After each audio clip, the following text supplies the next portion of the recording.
Good day, folks, and welcome back to Merton Hyundai and Ed's Garage. Today we're looking at the 2022 Kona Electric in the preferred trim. You may have already seen the video that I did on the Ultimate, so this, of course, being one step down in trim level, doesn't have as many features. However, it is still incredibly feature-rich. Now, of course, compared to last year's model, this one has gone through a little bit of a minor refresh. It looks a bit different. It's got wireless Apple CarPlay and Android Auto now. And you know what? Quite honestly, it looks a lot better. Personally, I didn't really care for the design of the 2021 and prior Kona Electrics, but the 2022 actually looks quite sleek. So let's go over the features of the vehicle and some of the changes they've made in the last year. All right, so starting with the front end. So gone is that weird kind of fake grille they had in the front there. Some people loved it, some people hated it. I'm of the latter category, but looks are subjective, so I'm not saying that this one's better looking necessarily, but I personally think that this one's better looking. So I am saying it, but I'm not saying it. You get the idea. Anyway, so let's look at the front here. So we do have the charge port up front still. It is a little bit better sealed than the last one. And of course, you still have the LED daytime running lights. Guys, they do not flicker like that in person. You can't see that. That's just a refresh from the camera, not matching the LED. So don't worry about that. They don't actually flash in real life. This one does not have LED headlights like the top trim does. It's halogen lights. However, they are a projection light lens. So instead of having a reflective lens behind a light bulb, they have a light bulb behind the projection lens. Kind of like a movie theater. It projects the light out in a nice clean format, and it works quite well. On the front of the Kona, you do have the forward-facing radar system and the camera up in the center there. Now that, of course, is for the adaptive cruise control and the autonomous emergency braking system with pedestrian detection. All of that is standard on the Kona Electric. Lastly, on the front of the vehicle, you see we still have the air curtain pass-through right here. So that creates a curtain of air over the front wheels, reducing that Venturi effect and actually increasing aerodynamic efficiency by reducing drag. So it stops that turbulence happening in the wheels there. Now, speaking of the wheels, check it out. Beautiful new aluminum alloy wheels. Now, these look quite sharp. They're still very flat, but what they've done here is they've kind of made it look like they're more three-dimensional by putting a lot of black in there. And they look really nice, actually. They're Nexen N-Priz, N-P-R-I-Z. They are a 17-inch. So it's 215, 55, 17. Pretty nice tires. Of course, they are a low rolling resistance tire. Not as nice as what you'd find on the Hyundai Ioniq with the Michelins, but you know, they're decent tires nonetheless. Black caps on this one because this is a two-tone. By the way, guys, the color of this one is called Misty Jungle. It's kind of a gray, blue, green kind of, mix. It's hard to explain. But this extra two-tone thing, that's a $650 option, but it gives you the black mirror caps as well as the black roof, and it looks quite sharp in person. So you'll notice we also have the lights on the mirrors here. Okay, so that's to warn people in your blind spot of your intention. So if you put your signal on, they'll be able to see that light. They won't be able to see the back light or the front light because they'll be right here in your blind spot, but they will see that light. Now, if they are in your blind spot, you do have blind spot monitoring as well as rear cross traffic alert. Also with this vehicle is proximity entry, so you can press that button to lock and unlock the doors. And if we come around to the back, hasn't changed too much. This is a little different here, sort of the rear fascia. Now we do have backup sensors on the preferred trim. On the Ultimate, of course, you have backup and forward sensors. The lights are a little bit different from last year as well. This has all been completely redesigned. And this one you can see we've also got LED running lights in the back here. And again, they're flashing because of the refresh rate of the camera. All right, so in the trunk of the Kona Electric, you can see we've got a nice flat floor all the way from here over the seat backs, and seat backs fold down pretty flat as well. However, you can actually take the floor and drop it down into a lower level if you need a bit of extra height. There's also a little storage compartment on the right-hand side here, and underneath the floor, which, by the way, is a nice, solid engineered product, not just a piece of cardboard with, fabric glued to it. Underneath the floor, you can see we've got the pump here, electric pump with the spray that goes into the tire, and then, of course, the 110-volt J1772 standard EV charger. And also we have clips for the cargo net if you decided to get a cargo net, because unfortunately it doesn't come with one anymore. Oh wait, yeah it does. I was wrong. There it is right there. Free cargo net that comes with it. Awesome. And this does come out as well if you have larger items that you want to put down. 60/40 split rear bench, of course. We got the 40% down, the 60% still up. And let's check out under the hood next. All right, so under the hood we have a AC motor producing 201 horsepower and 291 foot-pounds of torque. So this is a torquey little guy. This one will actually do about 0 to 100 kilometers in roughly 7 seconds. Not too bad for an electric car of this price range. Now, underneath the hood, of course, there's not a lot to see here. There's no gas engine, obviously, but the electric motor is actually tucked down under the inverter converter. You do have, of course, easy access to your windshield washer fluid. There's your motor and battery coolant, because it is a heated and cooled battery system. You have your accessory battery here, so you can jump start other vehicles with it if you really want to, but I highly recommend you don't. Fuse box there and brake fluid there. Now, of course, with an EV, one of the great things about your brakes is that they last a really, really long time. To give you an idea, my personal EV has about 90% brake pad left with 80,000 kilometers on the vehicle.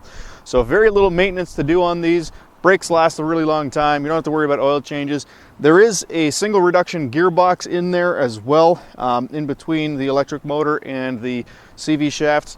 That has fluid in it. That's required replacement is about 60,000 kilometers.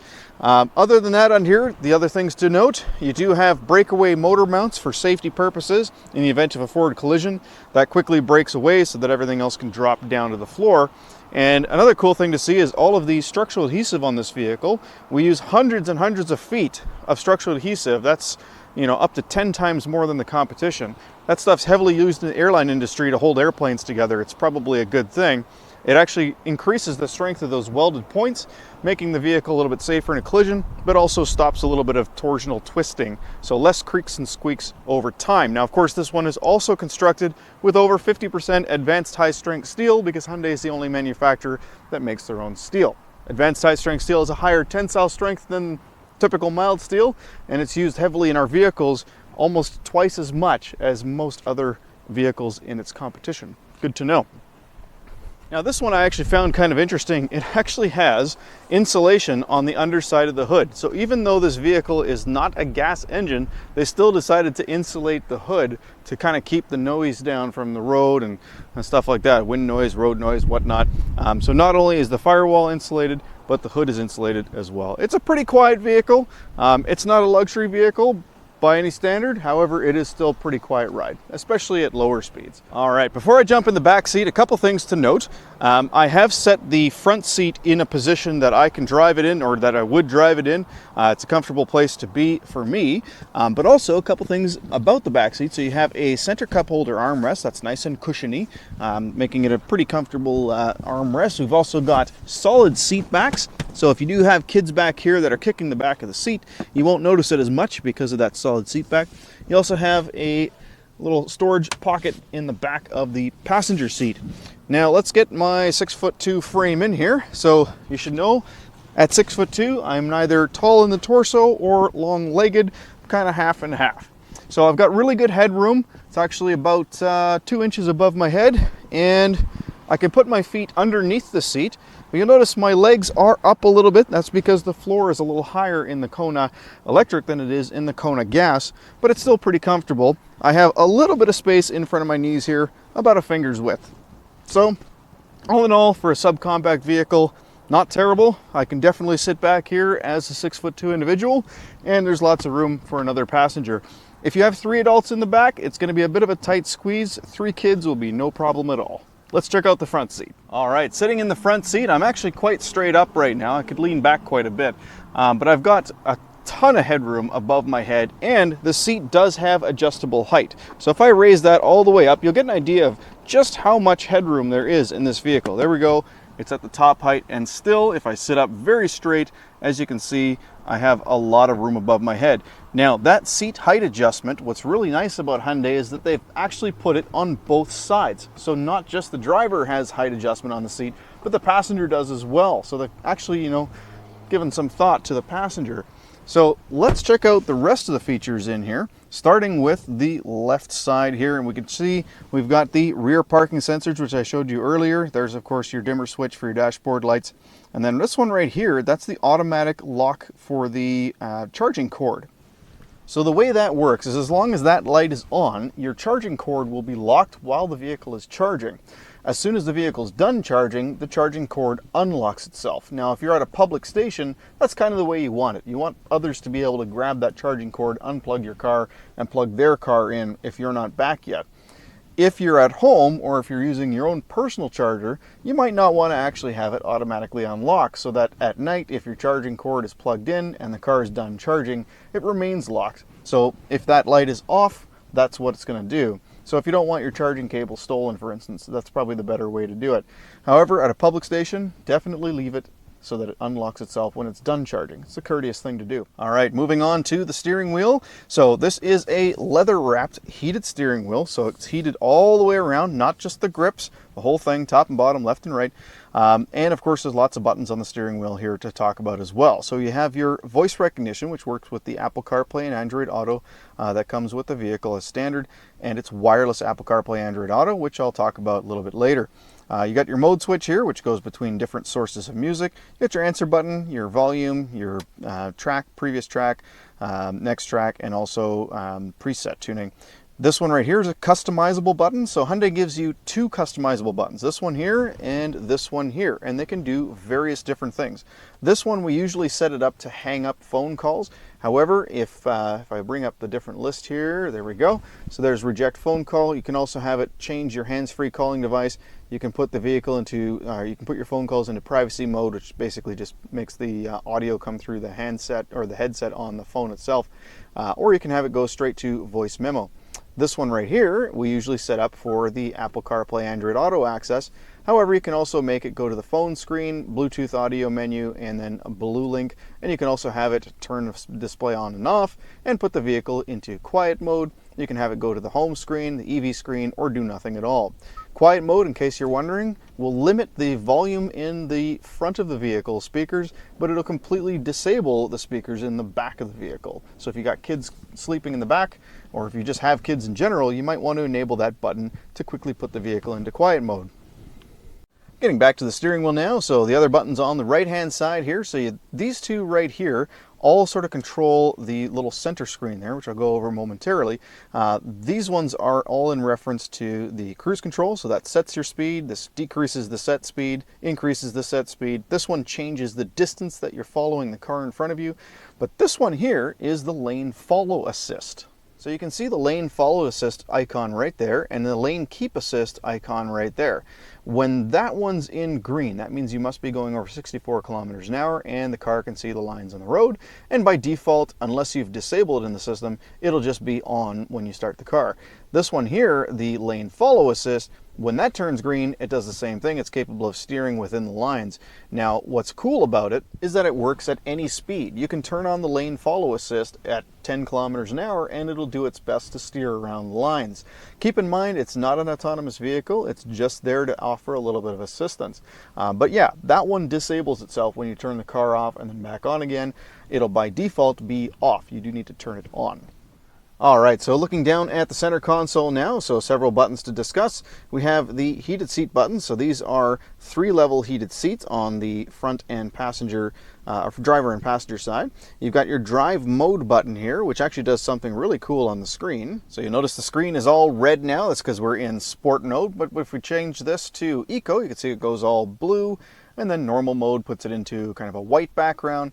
And then back to sport mode. However, there is one additional instrument cluster screen style that you can set it on, and that's actually accessed from the user settings menu, which I'll now go over. So these two buttons here allow me to navigate through this little screen. This top button kind of cycles us over to the right, as you can see, and then this button goes up and down in the menu. It's also your OK button when you press it. So let's cycle over to user settings, and then we're going to go to cluster, which is actually what's currently selected. So I'll hit the OK button to get in there. I can then go down to, oh look at that, let's turn on the welcome sound. I can go to theme selection, and then I can actually choose theme cube, which does that. How weird is that? So you have your Speedometer on the left-hand side digitally, and then on this side you have your consumption information. So that is your 17.5 liter or kilowatt hours per 100 kilometers. So kind of like liters per 100 kilometers, it's kilowatt hours per 100 kilometers. All right, going over the rest of the buttons here. So there's your heated steering wheel button there. You got your auto hold button. Basically, when auto hold is enabled, that means that anytime you lift off your accelerator or your brake pedal, the car will just not move until you've hit your accelerator pedal. You've got nice big cup holders here. They do have little spring clips to adjust to different size of cups. You got your shift-by-wire transmission selector. Now, what's really nice about this is that because there's no shift linkage, there's lots of storage space under here with a 12-volt outlet and a USB outlet there. But B, when you're in drive and you take your seatbelt off and open the door, it quickly puts it into park for you. The other cool thing, C, is that when your e-brake is on, you can put the vehicle into drive and it turns the e-brake off for you, or reverse. A little further up, we have storage for your phone or whatever. You've got a USB port for older phones that are incapable of wireless Android Auto and Apple CarPlay, or if you're playing music from a USB stick. You have above that your climate control system. So it is automatic climate control with a driver-only option, which will entirely shut off the passenger side. Now, being automatic climate control, I highly recommend that if you have climate control, to set the temperature to where you want it and then never touch it again. It's really good at getting the vehicle to that temperature. Now, the climate button here will actually bring up the climate control screen so you can see exactly what's going on. The vehicle also does have a pretty cool feature. When you're on fresh air, if you pull the windshield washer fluid, it actually automatically flips to recirculate, and that way you don't get that annoying chemical smell from your windshield washer fluid. How cool is that? All right, let's talk about this menu system here, because we kind of touched on it briefly, but I want to show you everything that you can see in there. All right, so we're currently in the user settings. Now, I haven't actually gone into any one of these specific things here, but you'll see along the top here, we've got the little gear. That means we're in the user settings. So the first thing in the list is driver assistance. When we enter into there, you can see we've got smart cruise control, reaction speed, warning timing, warning volume, forward safety, lane safety, blind spot safety. For instance, the rear cross traffic safety system. So if you have a car passing you from behind when you're backing up, you'll get a warning with the blind spot monitoring system, which also, by the way, the blind spot monitoring system is not just blind spot warning, it's also an active assist. So if there's a car beside you, when you start to switch lanes, the vehicle will actually brake the opposite side wheels to tug you away from that potential accident. Your lane safety, there's your assist. You can put that on warning only, but assist, of course, will do its best to keep you in the lines. Your forward safety, you also have active assist, so autonomous emergency braking system, which of course will save you a little bit of money on your insurance here in British Columbia. You have the leading vehicle departure alert. So if you are at a stoplight or whatever and the car in front of you pulls away, you'll actually get a little reminder saying, hey, car is gone, you can go. You've also got inattentive driver warning, so it's able to monitor your driving by your steering, gas, and brake inputs and give you a warning if it thinks that you're tired. Pretty neat. All right, further over, so if we jump one over to the right, you can see we've got our tire pressure monitor. And then if we jump again, we have the lane keep assist screen here. And of course, this will show adaptive cruise information as well. And then we have the attention level thing I was just talking about. Bump it over once, we have our digital speedometer, which will always be digital regardless of what view you have here, the instrument cluster theme. You have your consumption info, trip A, trip B, trip C pretty much, and then your energy flow information, where energy is coming from and going to. Bump it over again, takes us back to the user settings. Now, the other thing I forgot to mention earlier was the paddles on the back of the steering wheel. Of course, being an electric vehicle, it has regenerative braking. You can see right down here in the bottom right-hand corner, we are in level 1 regen. So if I pull this right paddle, as long as I'm in drive, let me do that again, it actually takes us to level 0, and if I pull the left paddle, it takes us back to level 1. So if I pull the left paddle again, level 2, level 3. Now, what's neat is if I hold that button down, it forces level 3, and it'll actually bring the vehicle to a complete stop without me touching the brake pedal. All right, looking further up, we have the rear view mirror. Of course, this is not an auto-dimming mirror like in the Ultimate. However, there are some buttons here to be aware of. So you have the tow truck guy here. This is to call for roadside assistance. Then you've also got Google Navigation Assistance, and the SOS button for emergency assistance. Now those 3 buttons are actually part of Hyundai's BlueLink system, which is free for 3 years. So not only do you get those functions, but you also get automated emergency assistance. So if the airbags deploy, it'll automatically call emergency services for you. If you have a cell phone with the BlueLink app installed, you can actually remote start the climate control system, which will also pre-warm or pre-cool the battery, assuming the vehicle is plugged into a charger. You can find the vehicle on a map using your cell phone. You can lock the doors, unlock the doors, all from your cell phone. You can even go so far as to turn on the heated seats. It's pretty cool technology, and that's free for 3 years in Canada. So not only do you have a 5-year, 100,000 kilometer new car coverage, limited warranty, you have 8-year, 160,000 kilometers on the battery and the electric drivetrain. You have the 3 months free 3 months free satellite radio, the 3 years of BlueLink, and 5 years of roadside assistance anywhere in North America. So all the way down to the border with Mexico and the United States, and all the way north to basically the Arctic Circle, you'll have roadside assistance. Now in the Arctic Circle, it may take a little while to get a tow truck up there. Looking further up, of course, we have our lights here. Now they are just halogen light or incandescent light bulbs there. We've got sunglass holder, and then of course each of the visors does slide out, and they each have mirrors as well as lights. Let's check out the infotainment center now. So the infotainment screen is an 8-inch non-polarized screen, which means you can see it with polarized sunglasses on it. And of course it's a touchscreen that actually has pretty decent responsiveness. There's a few things in here that I can discuss with you real quick. So first off, if we switch over to the radio screen, you'll notice all of our presets are on the left hand side. So whether they're FM, AM, or satellite radio, they'll all be on the left side. You don't need to switch bands from one to another to go to those different types of stations. You can just see them all on the left. You can actually quickly enable and disable presets on the little star here just by tapping that. So pretty easy to do. You can also go into the menu here. You can delete presets. You can go to the station list and that sort of thing. From the home screen, of course, you have your EV screen where you can go to do things like, look at this 8%. I should probably plug this car in. Let's go into charge management, because in charge management, this is pretty cool. You can set your departure time. So if you want to leave every day for work at, let's say, 7 o'clock, Monday through Friday, it's actually pretty easy to do that. So you go in here, you go Monday through Friday, and you set the time that you're leaving, 7 o'clock a.m., okay. And then, of course, when we back out, we can go scheduled climate, which we need to set. So let's set that at 22.5. And now we have scheduled climate. So at 7 o'clock, Monday through Friday, assuming this vehicle is plugged in and well, even if it's done charging, doesn't matter. The vehicle will be at 22.5 degrees Celsius, and the battery will be prepped to go as well. So it'll be either pre-warmed or pre-cooled. So this means you don't actually even have to remote start the car in the morning. As long as you leave at the same, times, of course you can do 2 different settings in there, but as long as you leave at relatively the same time, the car is already going to be prepped and ready to go. Now, of course, if you're out and about and you want to remote start the car, you can now do that from the key fob or from BlueLink. So on the key fob, it's just like any other vehicle. It has the hold button there for the remote start. On BlueLink, you just put in your 4-digit PIN and you tell the car to start up. Pretty simple.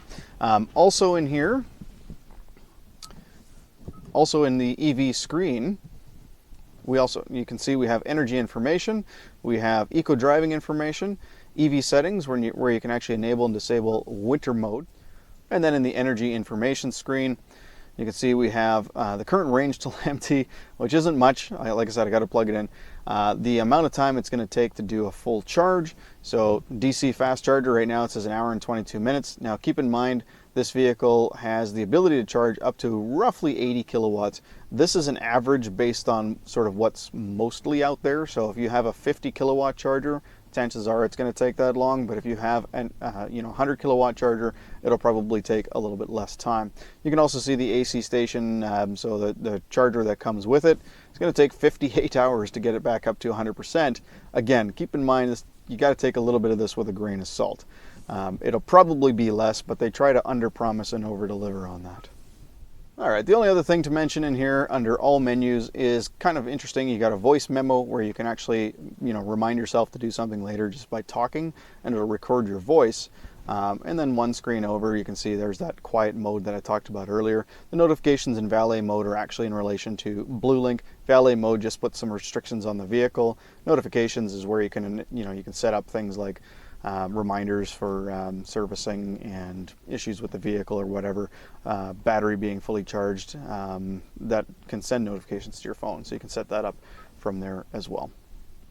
And finally, of course, this vehicle is equipped with a backup camera, which you can see has dynamic steering lines. It's actually a really, really clear image as well. Like, Hyundai does a great job on their backup cameras. I'm sure my camera is not doing it justice, but it looks really, really good. From here, you can also change a couple settings. Like, you can actually have the guidance lines on or off, and of course, you can change the brightness as well, brightness and contrast settings. But generally, it's actually a really good image. And those dynamic steering lines work out really, really well. It's also a very wide angle, so you can see the bumper along the bottom here, and you can get right up close to another car if you need to. All right, so that pretty much covers it for the features on this beautiful, slightly refreshed Hyundai Kona Electric Preferred trim. If you like this video, if it was helpful at all, please hit the subscribe button. You'll help me out after I've hopefully helped you out.